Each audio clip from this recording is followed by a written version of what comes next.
सीधा आपको उत्तर प्रदेश लिए चलते हैं, जहां सीएम योगी आदित्यनाथ क्या कुछ कह रहे हैं वो सुनिए। खाद्य एवं रसद और आज के इस कार्यक्रम में उपस्थित माननीय जनप्रतिनिधिगण, विभागीय अधिकारीगण, प्रदेश के अलग अलग जनपद और विधानसभाओं में आयोजित होने वाले कार्यक्रमों में सहभागी बने सभी हमारे प्रदेश सरकार के मंत्रीगण, माननीय जनप्रतिनिधिगण और उचित विक्रेता से जुड़े हुए सभी हमारे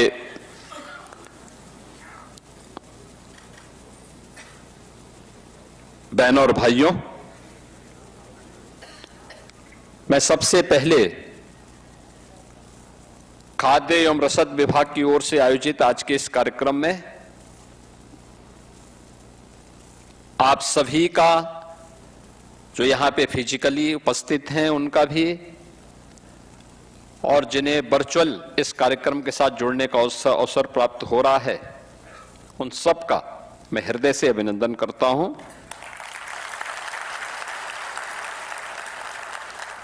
श्रावण मास का तीसरा सोमवार है।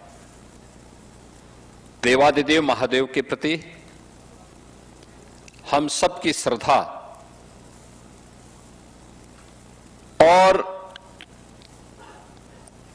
देवादिदेव महादेव की उपासना हमें इस बात के लिए प्रेरित करती है कि शिवो भूत्वा शिवम यजेत, यानी शिव की पूजा का मतलब शिव की तरह हो जाना, शिव में एकाकार हो जाना, उसमें लय हो जाना। ईश्वर ने यह दायित्व आपको दिया है।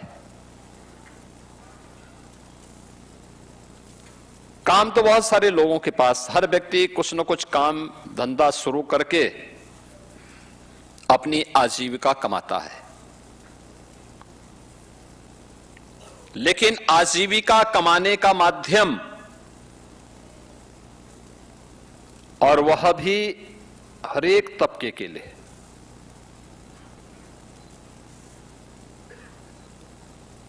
निराश्रित भी हैं,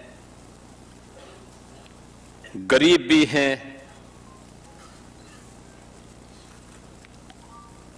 और समाज के अन्य जरूरतमंद भी हैं, दिव्यांगजन भी हैं, उन सबके हितों को ध्यान में रखते हुए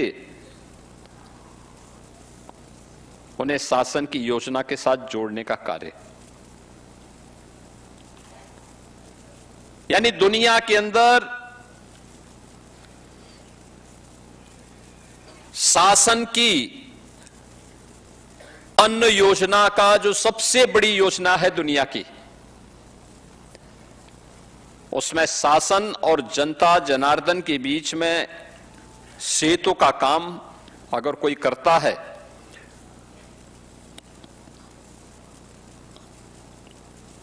तो वह उचित विक्रेता, उचित मूल्य विक्रेता से जुड़े हुए आप सभी फेयर प्राइस शॉप के संचालक करते हैं।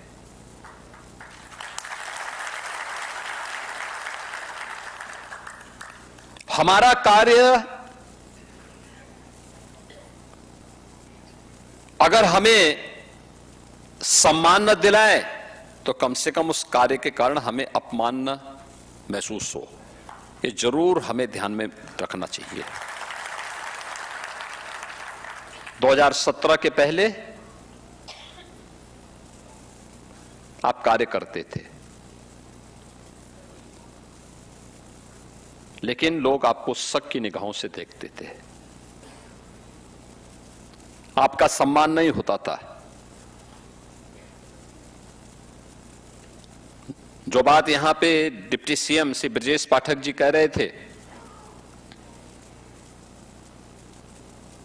कोटेदार शब्द से ही लोगों को एक चिढ़ सी होने लग गई थी। गलती आपकी नहीं थी, पाप करता था कोई, भुक्तभोगी होता था कोई। उस समय की सत्ता में जो लोग आसीन थे, नियत उनकी खराब थी, उनकी नियत में खोट था।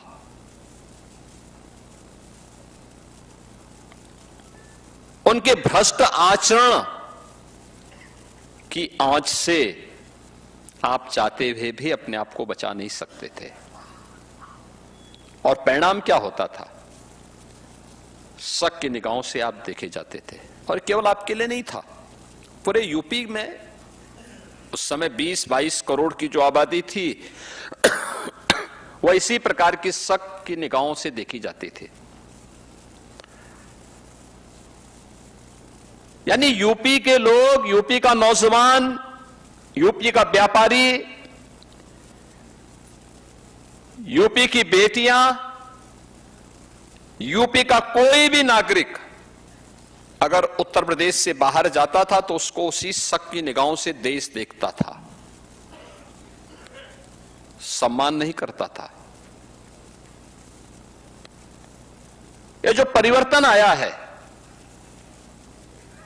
ओवरऑल परसेप्शन बदला है यूपी के बारे में। आज मैं कह सकता हूं, दावे के साथ कह सकता हूं, 17 के पहले जो लोग उत्तर प्रदेश से दूरी बनाते थे, आज अगर आप इन 9-9.5 वर्षों के अंदर देश के अंदर किसी कोने में जाएंगे, दुनिया के अंदर कहीं जाएंगे, यूपी का नाम लेंगे, उत्तर प्रदेश का नाम लेंगे, तो जो दूरी बनाते थे वे 10 कदम आगे आकर के आपको गले मिलना चाहेंगे। ये जो परिवर्तन हुआ है, ये डबल इंजन सरकार की वह ताकत है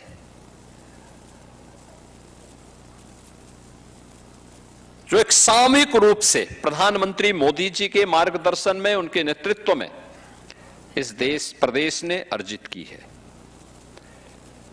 और यही स्थिति आप सभी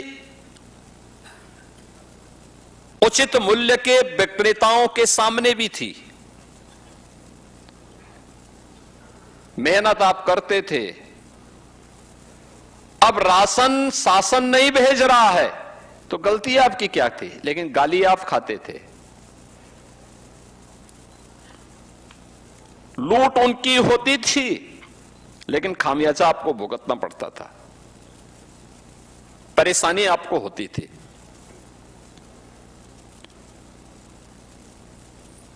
पहचान का संकट आपके सामने था। पर केवल उसी में नहीं, बेसिक शिक्षा परिषद का ही आप देखें, आज ये कह रहे हैं कि हम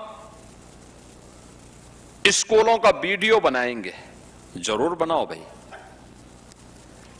हमने तो ऑपरेशन कायाकल्प के माध्यम से हर स्कूल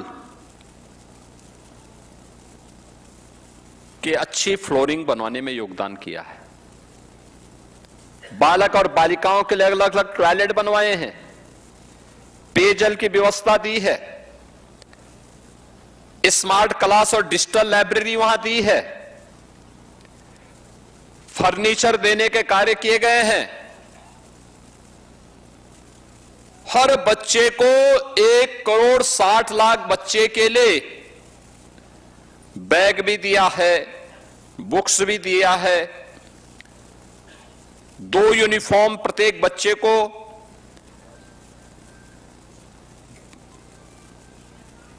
जूता, मोजा, स्वेटर, ये सारी सुविधाएं उपलब्ध करवा रहे हैं। सवाल ये 17 के पहले क्या था? 17 के पहले न भवन थे, और भवन था तो शिक्षक नहीं था, शिक्षक नहीं था, शिक्षक है तो छात्र नहीं थे, अगर छात्र भी है शिक्षक भी है तो आधे बच्चे सत्र पूरा होने के पहले ही छोड़ करके चले जाते थे, क्योंकि पेयजल की व्यवस्था नहीं थी, टॉयलेट नहीं थे।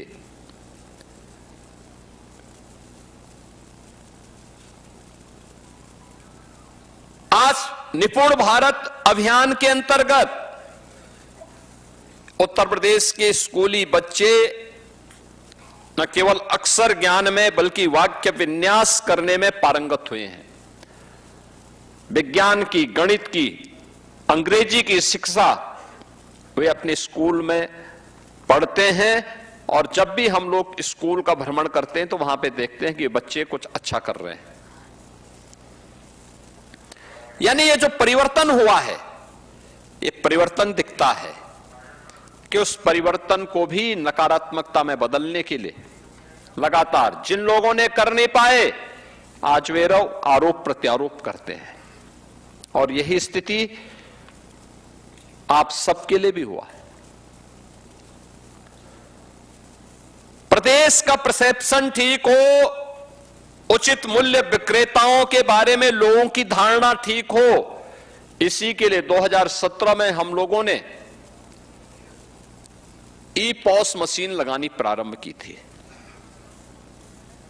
ई पॉस मशीन हम लोगों ने उस समय कहा था कि नहीं भाई, सिंगल डोर स्टेप होगा। एफसीआई के गोदाम से सीधे कोटे की दुकान पर फेयर प्राइस शॉप तक हम सिंगल डिलीवरी के माध्यम से राशन पहुंचाने का काम करेंगे, बीच में नहीं, सीधे पहुंचाने की कार्रवाई शुरू हुई। मीडिएटर नहीं रहेगा। सरकार और उचित मूल्य विक्रेता के बीच में कोई बैरियर नहीं रहेंगे। हम सीधे उनको देखेंगे, सीधे उन तक संवाद बनाएंगे। परिणाम क्या है? परिणाम इसी से आते हैं। याद करिए, उस समय तक 70 पैसा केवल मिल पाता था। ट्रांसपेरेंसी लाई गई, आपका सम्मान बढ़ा। सम्मान बढ़ने का परिणाम क्या है? आज गांव में लोग सुख दुख में आपके साथ खड़े होते हैं और आपका सम्मान भी करते हैं। एक, आपका सम्मान बढ़ा, आपके प्रति विश्वास में वृद्धि हुई है। तो प्रधानमंत्री जी के आदेश से अब आपके उचित मूल्य विक्रेता से जुड़ी हुई जो दुकान है, उसको अन्नपूर्णा भवन के रूप में तो निर्मित किया ही जा रहा है। निर्मित करने के लिए इस वर्ष हमने 500 करोड़ रुपए केवल इसी के लिए रखा है। 500 करोड़ रुपए, यानी वहां पे दुकान भी बनेगा और एक वेयर हाउस भी, यानी आपके लिए गोदाम का भी व्यवस्था वहां पर हो जाएगी।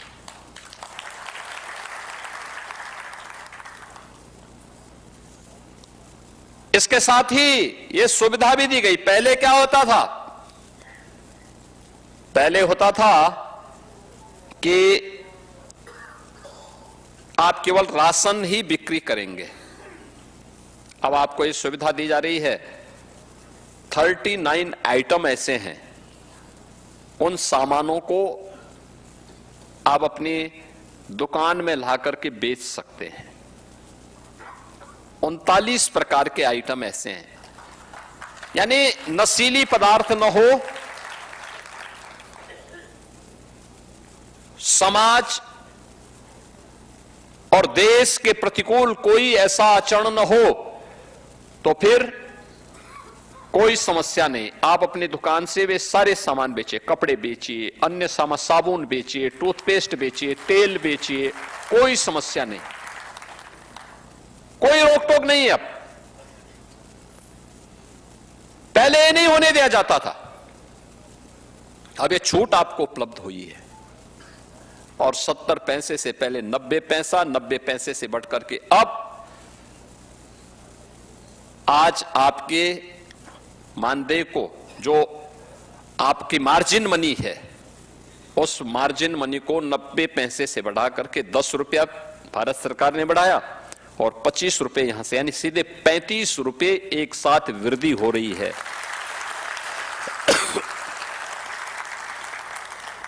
आप देखो ना, एक लंबी छलांग। और अभी हम लोगों ने और लिखा है कि 25 रुपया हमने बढ़ा दिया है यहां से।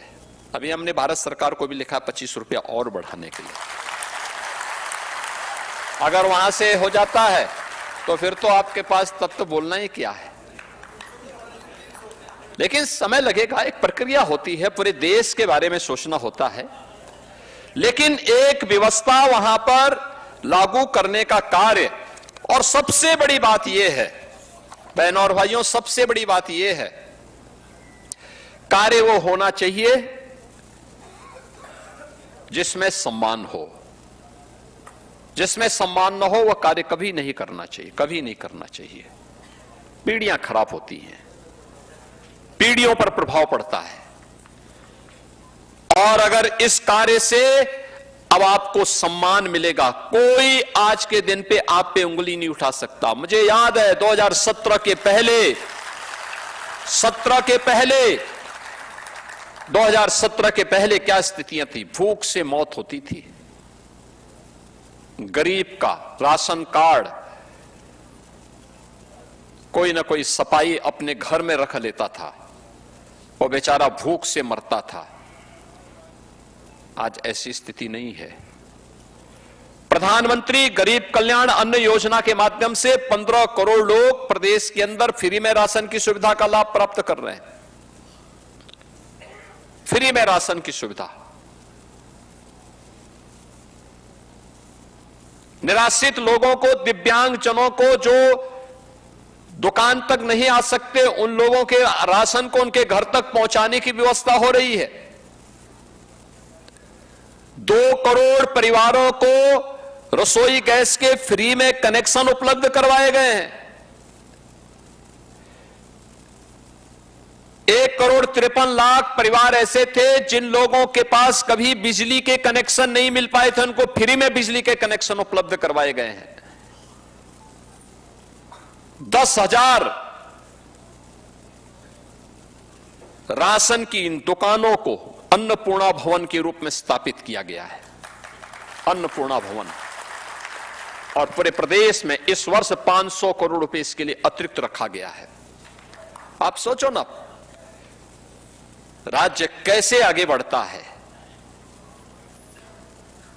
आज उसके परिणाम हमारे सामने हैं। पहले सरकार ही लूट मचाती थी, तो कहां से परिवर्तन हो जाता है, कहां से परिवर्तन हो जाता है। फेयर प्राइस शॉप संचालकों को केवल कोसने भर से परिवर्तन नहीं होने वाला है। मेरा मानना है प्रदेश में जिन क्षेत्रों में व्यापक रिफॉर्म हुए हैं उसमें से खाद्य रसद विभाग है, जिसमें 17 के पहले अगर मेरे जनता दर्शन कार्यक्रम में मेरे पास 1000 एप्लीकेशन आती थी तो उनमें से मैं देखता था कि लगभग 300 केवल राशन से संबंधित विसंगतियों की ओर लोग शिकायत करते थे। और आज जैसे कि विभागीय मंत्री श्री मनोज पांडे जी कह रहे थे, आज पब्लिक आती है, अन्य मुद्दों पे चर्चा करती है, एक भी शिकायत राशन वितरण की नहीं होती है।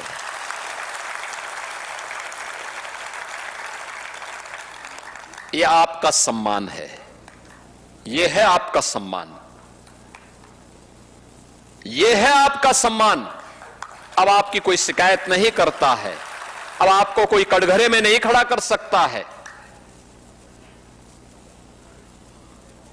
अब आपके बारे में कोई उल जलूल बातें नहीं कर सकता है, और आपका सम्मान हुआ तो हमें प्रसन्नता इस बात की, क्योंकि शासन की स्कीम को आप सफलतापूर्वक जमीनी धरातल पर उतारने का काम करते हैं। तो हमें प्रसन्नता इस बात की होती है कि हमने जिस गरीब के लिए जो चीज उपलब्ध करवाई थी वह उस गरीब तक पहुंच गई है। और मॉडल आपने कोविड के दौरान तो किया ही, कोरोना के दौरान जब कोरोना था, उसका संक्रमण था, तब भी आप राशन वितरित कर रहे थे। हम लोगों ने उस समय जब सारा काम धंधा बंद हो गया, दाल, नमक और तेल वितरण के एक स्कीम को लागू किया था, और मैंने देखा एक भी जगह से शिकायत नहीं आई थी। हर गरीब तक तेल पहुंचा था, नमक पहुंचा था और दाल भी पहुंची थी, हर तक पहुंच रही थी। अब कोई नहीं कर सकता गलत उसमें। इसका मतलब नियत सरकार की खराब थी, खराब लोग यहां बैठे हुए थे, इसलिए कार्य नहीं होने देते थे। खामियाजा आपको भुगतना पड़ता था आज, और वे आपका इंसेंटिव भी नहीं बढ़ाते थे, बढ़ाना भी नहीं चाहते थे। आज तो विभाग का प्रस्ताव जैसे आया तत्काल इसको आगे बढ़ा दिया गया, और मैं धन्यवाद दूंगा आपके संघ को जिन्होंने अभी ज्ञापन के माध्यम से धन्यवाद भी दिया है।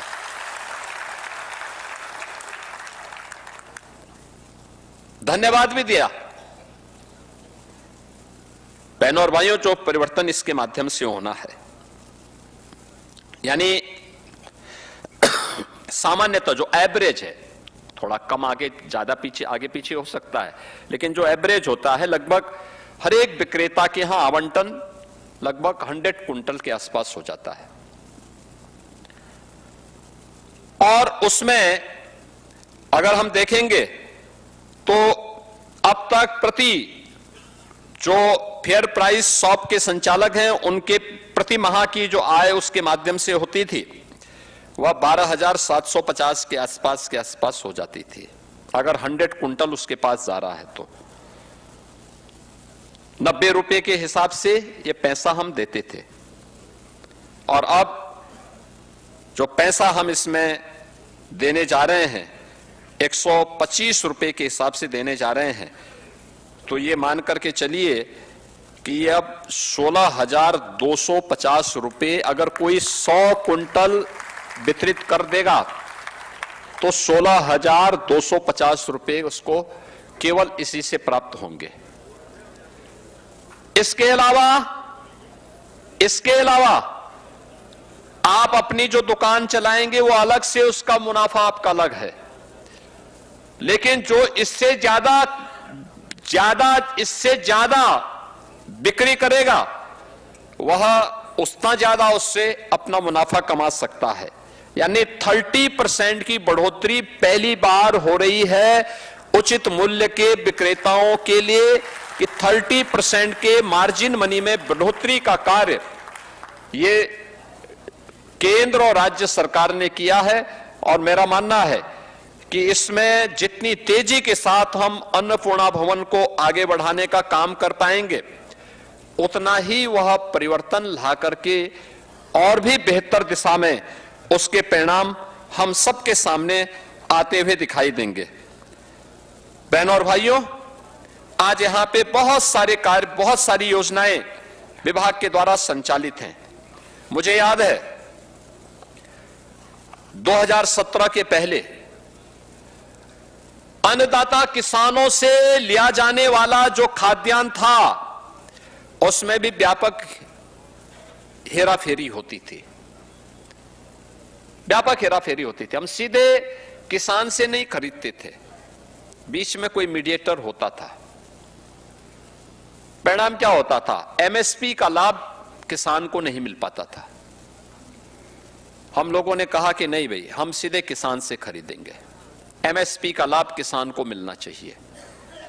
और मुझे प्रसन्नता है 2017 से लगातार हम लोगों ने इस प्रक्रिया को सफलतापूर्वक आगे बढ़ाया है, और आज न केवल धान का, गेहूं का, बल्कि दलहन, तिलहन और जितने भी मोटे अनाज हैं, मिलेट्स वगैरह हैं, इन सब का भी हम प्रोक्यूरमेंट किसानों से सीधे करने का काम कर रहे हैं, और पैसा सीधे डीबीटी के माध्यम से उसके अकाउंट में देते हैं। यानी कोई बीच में कहीं किसी प्रकार का वो नहीं, सीधे पैसा उसके अकाउंट में, किसान के अकाउंट में दे रहे हैं। किसान को, नौजवान को, महिलाओं को या समाज के किसी भी तबके का निवासी, कोई किसी भी तबके का व्यक्ति हो, अगर वह शासन की योजना का लाभ सीधे प्राप्त करने लग जाए, कोई कारण नहीं कि बीच की उस दीवार को हम हटा देंगे तो बहुत सारी चीजें अपने आप ही स्पष्ट और पारदर्शी दिखाई देती हैं और वह विश्वास का कारण बनती है और लोकतंत्र उस विश्वास के कारण पुष्ट होता है, मजबूत होता है, विश्वास का प्रतीक बनता है। उस विश्वास के प्रतीक के रूप में आज आप सभी प्रदेश के उचित मूल्य विक्रेता से जुड़े हुए आप सभी बहनों और भाइयों को उसका अधिकार प्राप्त हुआ है। आप सभी अपने यहां अन्नपूर्णा भवनों के निर्माण की कार्रवाई को तेजी के साथ आगे बढ़वाइए और हम आपको आश्वस्त करना चाहते हैं, धनराशि का आवंटन सरकार आपको करेगी। अच्छे भवन बनेंगे, वेयर हाउस बनेंगे। भाई राशन वितरण का काम तो आप 1 सप्ताह 10 दिन कर लेंगे, 20 दिन आप उस वेयर हाउस का उपयोग अन्य कार्यों के लिए भी कर सकते हैं, कोई रोक टोक उसमें नहीं होगी और उसका उपयोग करेंगे, अतिरिक्त इनकम उससे भी कमा सकते हैं। वन डिस्ट्रिक्ट वन प्रोडक्ट से जुड़े हुए उत्पाद भी अगर हम वहां रखेंगे, होली है, दीपावली है, कोई पर्व और त्योहार है, उस पर्व और त्योहार में अगर हम स्थानीय उत्पाद को भी प्रायोरिटी देते हैं तो उस प्रायोरिटी का आधार उसका क्या होगा? एक हमारा जो स्थानीय उत्पाद है, हम स्थानीय कारीगर, स्थानीय हस्तशिल्पी उससे प्रोत्साहित होगा और दूसरा उसके माध्यम से हम भारत की अर्थव्यवस्था को मजबूती प्रदान करेंगे, क्योंकि हमारा पैसा हमारी कारीगर और हमारे हस्तशिल्पियों को जब प्राप्त होगा तो हमारा पैसा विदेशों में नहीं जाएगा। जब हमारा मुनाफा विदेशों में जाता है, याद रखना उसका एक हिस्सा फिर हमारे खिलाफ ही आतंकवाद और नक्सलवाद को भड़काने में भी खर्च होता है, भारत को अस्थिर करने के लिए खर्च होता है। हम इन सभी बातों के प्रति हमेशा जागरूक रखें, स्वदेशी को प्राथमिकता दें, लोकल को ग्लोबल बनाने की दिशा में एक प्रयास आपका अपने स्तर पर, अपने गांव में, अपनी ग्राम पंचायत में प्रारंभ हो सकता है और आज के दिन पे आपको कोई इसके लिए रोक टोक नहीं है। केवल नशीली पदार्थों को छोड़ दें और कुछ ऐसी ज्वलनशील जिसमें वहां पे फायर सेफ्टी के इशू आते हैं, इनको छोड़ दें। अन्य मामलों में कोई किसी प्रकार की रोक टोक नहीं है, तो उसको आप लाभ लेंगे। मैं एक बार फिर से ये 30% मार्जिन मनी में वृद्धि के अवसर पर प्रदेश के सभी 80,000 उचित मूल्य संचालकों को, जिन्हें आज यहां पे डिप्टी सीएम से ब्रजेश पाठक जी ने भी कहा कि अन्नपूर्णा भवन के संचालक, तो अन्नपूर्णा भवन जो ग्राम पंचायत का बनेगा, उस भवन के संचालक के रूप में आपको वहां पर जो उचित सम्मान प्राप्त होने जा रहा है, यह सम्मान आपके कार्यों से, आपके परिश्रम से, आपके द्वारा किए गए प्रयासों का परिणाम है।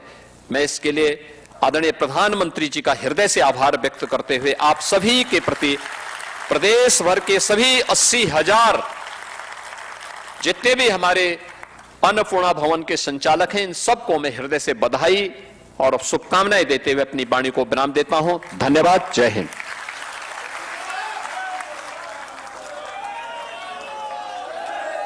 बहुत बहुत साधुवाद माननीय मुख्यमंत्री महोदय। और अब मैं माननीय राज्य मंत्री खाद्य एवं रसद उत्तर प्रदेश श्री सतीश चंद्र शर्मा जी से धन्यवाद ज्ञापित करने का निवेदन करता हूं।